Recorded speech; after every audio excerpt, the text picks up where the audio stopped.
Olá pessoal, eu sou Fábio Marim, professor do Departamento de Engenharia da Exalc e a gente está aqui para gravar o boletim do Sistema Tempo Campo de julho de 2025.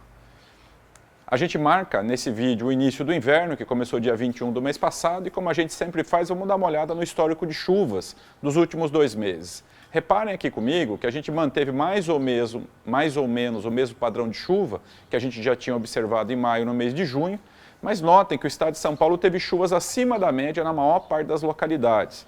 Percebam aqui, especialmente o sul do país e o extremo norte, com chuvas bastante expressivas. Todo o centro-oeste com chuvas, como já era esperado, bem baixas, ok? Marca também o oeste da Bahia, o Maranhão e toda a zona litorânea do Nordeste brasileiro. Como a gente sempre faz também, pessoal, dado aquele volume de chuva e a combinação com a temperatura e as taxas de evapotranspiração, vamos ver como é que evoluiu a umidade do solo.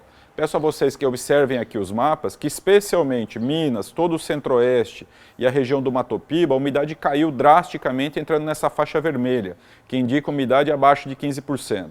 Mas reparem que no estado de São Paulo, quase todo o MS, quase toda a Bahia, a condição ainda permanece intermediária. Já estamos ali no laranja, já é uma cor de alerta, mas se a gente comparar com o mês passado, já no mês de abril a gente já estava no vermelho em São Paulo. Okay? Então a gente vem se mantendo numa condição que eu não posso dizer que é boa, mas melhor do que o ano passado, e chama também a atenção todo o Rio Grande do Sul, Santa Catarina, quase todo o Paraná com condições muito boas de umidade, ok? E todo o norte do Brasil também, dada aquelas chuvas em volume bastante expressivo. Agora que a gente olhou um pouquinho para trás, pessoal, vamos projetar como é que está a primeira quinzena de julho em termos de chuva. Reparem aqui no nosso mapa, temos um mapa um pouco mais bonito esse mês aqui, né? Conseguimos gerar um produto um pouco melhor. E reparem que a primeira quinzena de julho deve ser bastante seca no centro-oeste, mesmo em São Paulo os volumes estão restritos à zona litorânea, à parte sul do estado. Chuva mesmo no Paraná, Santa Catarina, uma boa parte do Rio Grande do Sul e todo o extremo norte e também litoral do Nordeste. Ok? Toda a parte central do Brasil, e essa é uma condição normal, não tem nada de anormal nisso, ok? É um período relativamente seco mesmo, e essa condição deve se manter em todo o centro-oeste, boa parte do sudeste e no semiárido nordestino. Agora vamos olhar como é que estão os cenários para os próximos 3 meses. A gente já não chama mais de previsão, né? A gente chama de um cenário, porque a gente só compara o desvio em relação à média, e peço a vocês que observem aqui os 2 mapas para o mês de julho de 2025.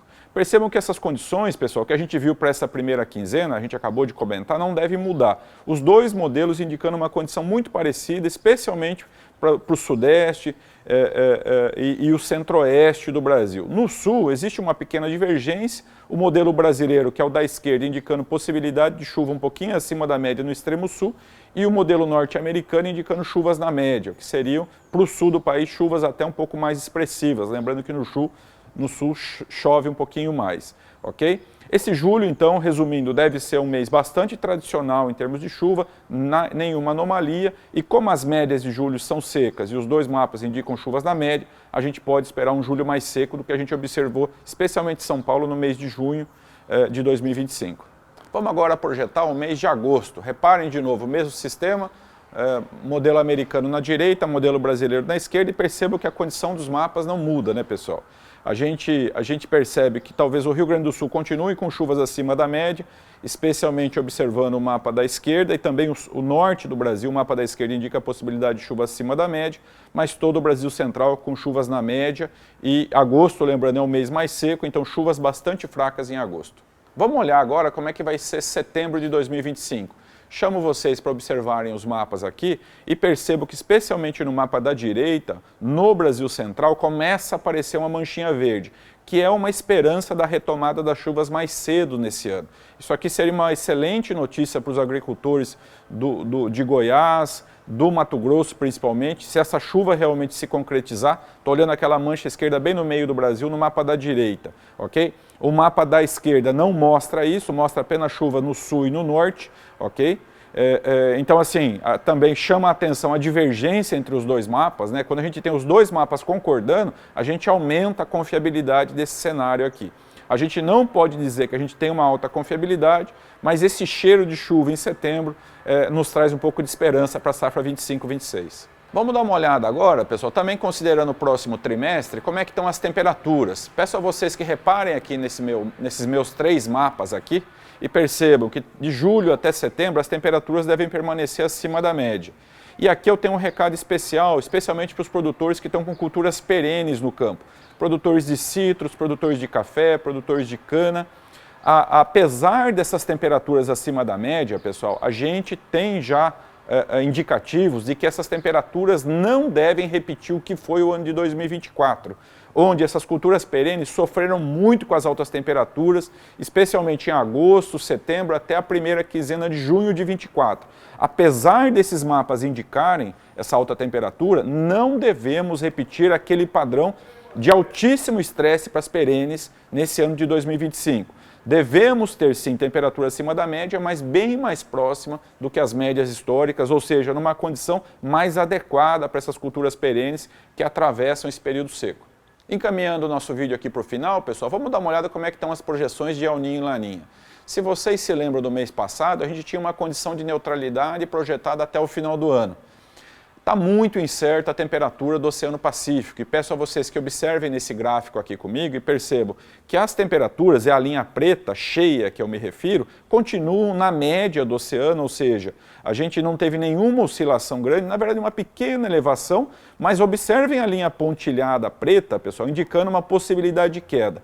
Isso traz uma incerteza, isso revela, na verdade, uma incerteza muito grande. Os modelos, mês passado, estavam em neutralidade, agora caíram para uma laninha fraquinha, que retorna à neutralidade no início do ano que vem, de forma que o que a gente depreende dessa oscilação é que a neutralidade deve permanecer. Apesar dessa pequena oscilação, e mesmo que venha essa laninha fraca aqui, ela não vai ter um efeito pronunciado no clima do Brasil e afetar nossa agricultura. Como a gente já comentou no mês passado, a neutralidade é aquela condição de copo meio cheio, meio vazio. Não ajuda nenhuma das partes agrícolas do Brasil, mas também não atrapalha drasticamente. Tanto o sul como o centro-oeste e o norte do Brasil e o nordeste, eles estariam numa condição média, ou seja, numa condição em que a gente poderia continuar produzindo com condições sem afetar drasticamente nenhuma dos polos produtores. Para fechar o nosso vídeo aqui, pessoal, vamos ver a mesma análise que a gente viu no slide anterior, na figura anterior, mas agora num gráfico de barras. Percebam comigo que a barra cinza continua dominando, apesar da barra azul, que significa a laninha, aparecer com mais força já para o final do ano, a barra cinza continua dominando e é realmente o que a gente espera, dadas as condições atuais de temperatura do Oceano Pacífico.